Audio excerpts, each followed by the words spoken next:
on the phone. You see, the vast majority of Muslims today, or such a huge number of Muslims today, that are educated. Maybe they're educated with a bachelor's, master's, maybe they're physicians, but they're middle class or upper middle class or upper class. You know what the assumption is in so many Muslim minds? That Islam is backwards. And it's not just Islam, they think religion itself is backwards. We're living in modern times, and as a result of modernity, we have to keep up with the times, and Islam is one of those things that is holding us back. Islam is not dealing with things that are happening right now.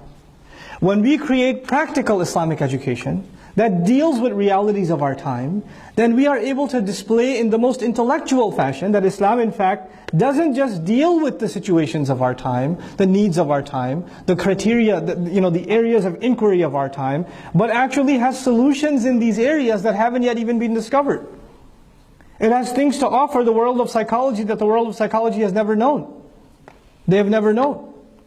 I'm a basic level student of psychology. I can tell you Islamic psychology can revolutionize how psychology is studied. It can completely revolutionize it. Modern psychology studies begins with the assumption that human beings are flawed, that they have to be fixed.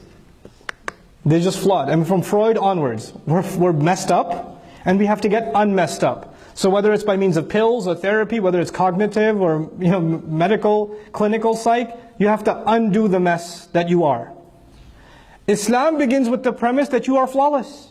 كُلُّ مَوْلُودٍ يُولَدُ عَلَى الْفِطْرَةِ. You start with fitrah. And then there were corruptions that came in. You have to, if you can undo the corruptions, there's something good at the bottom. There's something pure. There's something great at the essence of the human being. Is our approach going to be completely different as Muslim psychologists? Yeah. It's going to be totally different. Islamic psychology says your whims, your desires, what you wish for, what you want. Allah put that in you, but you have to control it in order to achieve happiness. If you let your desires control you, you will be miserable in this dunya and in the akhirah. Modern psychology says do what feels good. Do what feels good. That's what they'll tell you. What makes you feel comfortable? That must be the judge of what is right for you. Because what is right for you is not what's right for me. Everybody has their own what's right for you based on what? Your whim, your personal desire. Does Islam have something else to offer?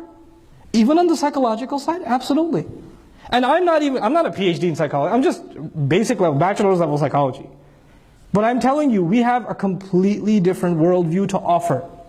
And it can really help people. This deen came to help humanity, right?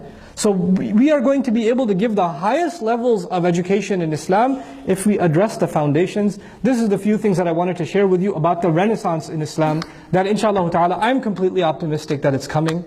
If we have the vision for it and we have the drive for it, bi'idhnillah ta'ala, we will achieve it. In our own lifetime, we will see a revolution in how Islam is understood all across the world, and the ummah will be uplifted in its information, in its understanding, and in its application. Barakallahu li wa lakum. I'll open it up at this point, inshallah ta'ala, for questions and answers, but before that, Suhail and some of the associates at Sofa are going to make some announcements for you guys. Jazakumullah.